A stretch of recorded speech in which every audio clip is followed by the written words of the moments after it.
December বাঙালির জীবনে এই মাসটি শুধু বিজয়ের নয়, এটি সাহসের, হারানোর এবং ঘুরে দাঁড়ানোর গল্প। আজ আমরা ফিরে দেখব একাত্তরের সেই দিনটিকে, যেদিন স্বাধীনতার আলো আর অন্ধকারের ষড়যন্ত্র দুটোই একসঙ্গে চলছিল।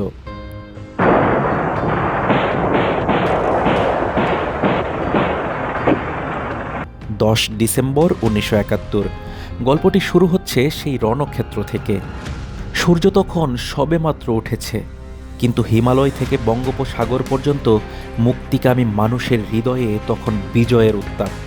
10 ডিসেম্বরের সকালে উত্তরাঞ্চলে যেন মুক্তির ঢল নেমেছিল। দিনভর লড়াই শেষে দিনাজপুর আর রংপুরের মাটি সেদিন দীর্ঘ 9 মাসের পরাধীনতার শৃঙ্খল ভেঙেছিল। প্রতিটি জনপদ তখন স্বাধীন পতাকা উড়ানোর জন্য ব্যাকুল।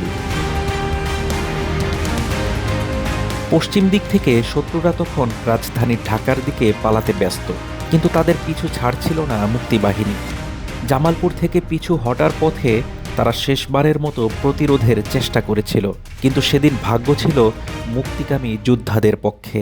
প্রতিটি পরাজয় হানাদারদের বুঝিয়ে দিচ্ছিল খেলা শেষ। সেদিন শুধু মূল ভূখণ্ড নয়, স্বাধীন হয়েছিল নদীর বুকে জেগে থাকা দক্ষিণ জনপদের নাম ভোলা। মুক্তিপাগল ভোলার মানুষ সেদিন তাদের নিজস্ব শক্তিতেই দখলদারদের বিতাড়িত করেছিল। যখন একদিকে বিজয়ের শঙ্খ বাজছে, তখনই রাতের আধারে শুরু হলো আরেক বর্বরতা। পরাজয় নিশ্চিত জেনে হানাদার বাহিনী ও তাদের দোসর আল বদররা বাঙালি জাতিকে চিরতরে পঙ্গু করে দেওয়ার ঘৃণ্য খেলায় মেতে উঠল। 10 ডিসেম্বর সন্ধ্যায় তারা শুরু করল শ্রেষ্ঠ সন্তানদের অপহরণ।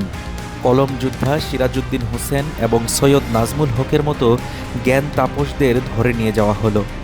যারা জাতিকে স্বপ্ন দেখাতেন, তাদের নিভিয়ে দেওয়ার চেষ্টা।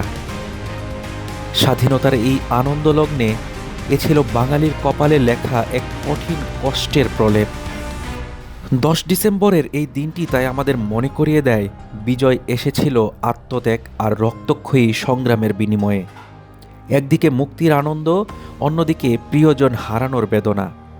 এই দুই অনুভূতির মিশেলেই রচিত হয়েছিল আমাদের স্বাধীনতার চূড়ান্ত উপাখ্যান। হাফিজুর রহমান তুষার, ঢাকা টুডে।